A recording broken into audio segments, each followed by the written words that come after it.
మంచిర్యాల పట్టణంలోని మాజీ ఎమ్మెల్యే దివాకర్ రావు నివాసం వద్ద మీడియా సమావేశం నిర్వహించారు. ఈ సందర్భంగా మాజీ ఎమ్మెల్యే దివాకర్ రావు మాట్లాడుతూ పట్టభద్రుల ఎమ్మెల్సీ ఎన్నికల ప్రచారంలో ముఖ్యమంత్రి రేవంత్ రెడ్డి పాల్గొనడం సమంజసం కాదన్నారు. ఎమ్మెల్సీ ఎన్నికల ప్రచారం కోసం ప్రైవేటు పాఠశాలలు సెలవు ప్రకటించడం విడ్డూరంగా ఉందన్నారు. కాంగ్రెస్ పాలనలో ప్రజలు తీవ్ర ఇబ్బందులు పడుతున్నారని అన్నారు. మంచిర్యాల అంతర్గాం గోదావరి బ్రిడ్జి నిర్మాణం ఎమ్మెల్యే ప్రేమ్ సాగర్ రావు ఎందుకు నిలిపివేశాడో ప్రజలకు సమాధానం చెప్పాలని డిమాండ్ చేశారు. ఇండస్ట్రియల్ హబ్ పేరుతో దళితుల భూముల్ని మార్కెట్ విలువ కంటే తక్కువ ధరకి కాజేసేందుకు ఎమ్మెల్యే ప్రేమ్ సాగర్ రావు పనిచేస్తున్నాడని ఆరోపించారు. మంచిర్యాలకు రేపు ముఖ్యమంత్రి గారు వస్తున్న సందర్భంలో ముఖ్యమంత్రి గారి దృష్టికి ప్రధానమైన కొన్ని విషయాలు మరి వారు ముందు పెట్టవలసిన బాధ్యత మాపై ఉంటుంది. గత ప్రభుత్వంలో మంజూరైన ఏదైతే పథకాలు అందులో ముఖ్యంగా కేసీఆర్ గారు ముఖ్యమంత్రిగా ఉన్నప్పుడు ఈ ప్రాంత ప్రజల కోరిక మేరకు ఈ బ్రిడ్జి కట్టినట్లయితే దాదాపు పెద్దపల్లి ఆపై ప్రాంతాలకు ఒక్కసారి పోయేస్తే దాదాపు 36 కిలోమీటర్లు దూరభారం తగ్గుతుంది. అటు పెద్దపల్లి జిల్లా ఇటు మంచిర్యాల జిల్లా మరి ఇంకా ఎంతో అభివృద్ధి కావడానికి ఎంతో మరి దోహదపడుతుంది అనేది ఈ ప్రాంత ప్రజలందరికీ ఒక ప్రధానమైన ఈ పనికి కావాలని ఒక ఆతృత ఉండేను. స్థానిక ఎమ్మెల్యే మంచిర్యాల మీద ఉన్న కక్షతోటి మరొక ప్రతిపాదన మరి చేయడం జరుగుతుంది. మంచిర్యాల ఏదైతే అంతరం బ్రిడ్జ్ మీద 164 కోట్లు అయితే ఆ కొత్త ప్రతిపాదన దాదాపు 450 కోట్ల రూపాయలు అవుతుంది. దాదాపు 100 ఎకరాలు ల్యాండ్ అక్వైర్ చేయాలి.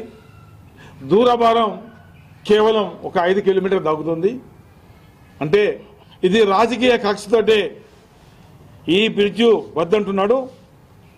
ముఖ్యమంత్రిగా మీ బాధ్యత ఖచ్చితంగా ఈ బ్రిడ్జిను మరి రేపు మీరు మంచిర్యాలకు వచ్చారు ఖచ్చితంగా ఇది మళ్ళీ యథావిధిగా కొనసాగుతుందని చెప్పాల్సిన బాధ్యత మరి మీపై ఉంటుంది. ఎల్లంపల్లి ముంపు గ్రామాలకు సంబంధించిన పడతంపల్లి లిఫ్ట్ దాదాపు 83 కోట్లతోటి కనీసం 8,000 ఎకరాలు పైబడి అది కూడా టెండర్ ప్రక్రియ ఫౌండేషన్ వేయడం జరిగింది.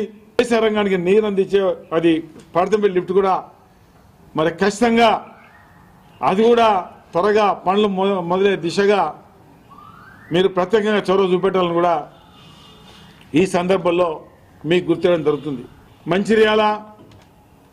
మంచిర్యాల ఒక ప్రశాంతత వాతావరణం మంచిర్యాలను ఇక ఈ మంచిర్యాలను మాఫియా మంచిర్యాలుగా మరి స్థానిక ఎమ్మెల్యే ఆ రకంగా తయారు చేయడం జరుగుతుంది.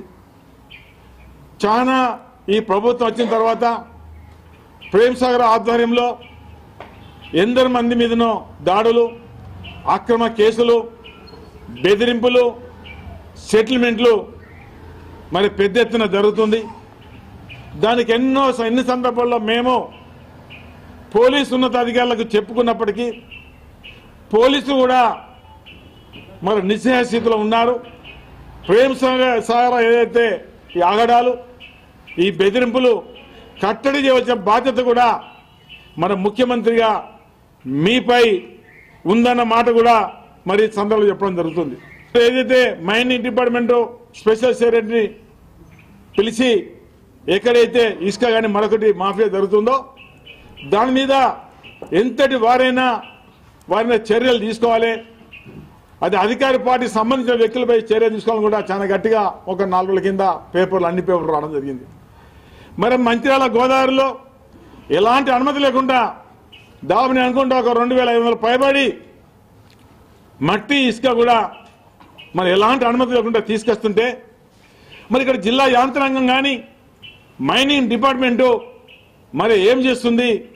చర్యలు ఉండే దిశగా కూడా మరి ఖచ్చితంగా దాన్ని కూడా కట్టడి చేసిన బాధ్యత మీపై ఉంటుంది.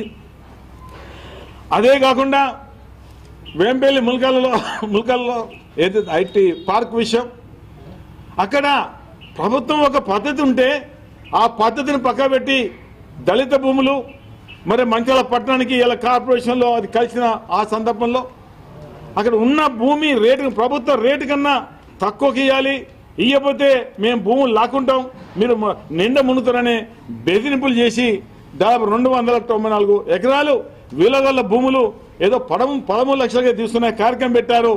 మరి అది కూడా మీరు దాన్ని కట్టడి చేసి అక్కడ ప్రజల అభిప్రాయం మేరకే తీసుకోవాలి తప్ప ఏదైతే ప్రేమసాగరరావు ఆయన లబ్ధి కోసమో ఆయనకు ఏదో రకంగా దానిలో లబ్ధి పొందడానికి ఆ రకం ప్రయత్నం చేస్తున్నాడు.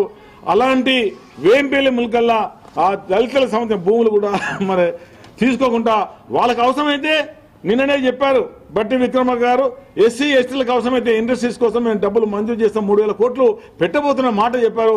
అది వాళ్ళకి కేటాయించాలని కూడా మరి సందర్భంలో మరి చెప్పడం జరుగుతుంది. ఎన్నికలు గ్రాడ్యుయేట్ ఎన్నికల సందర్భంలో మరి ముఖ్యమంత్రి గారు మరి వస్తున్నారంటే మేము దీనికి ఒక పార్టీ సింబల్ కూడా కాదు ఇది.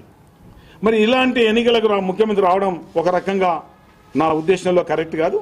ప్రైవేట్ స్కూళ్ళను కూడా ఈ ఎన్నికల కోడ్ సందర్భంలో ప్రైవేట్ స్కూళ్ళు జిల్లాలోని అన్ని ప్రైవేట్ స్కూళ్ళు మరి బంద్ చేసి మీరందరూ మీటింగ్ అటెండ్ కావాలని ఏదైతే స్థానిక ఎమ్మెల్యే మరి పిలిపించారో ఇది సరైన పద్ధతి కాదు. విద్యార్థులకు పాఠాలు చెప్పాల్సిన బాధ్యత అధ్యాపకులకు. ఈ స్కూళ్లను బంద్ పెట్టడం కూడా కరెక్ట్ కాదు అనే మాట కూడా మరి ఒక సిటిజన్ గా ఇది చెప్పడం జరుగుతుంది.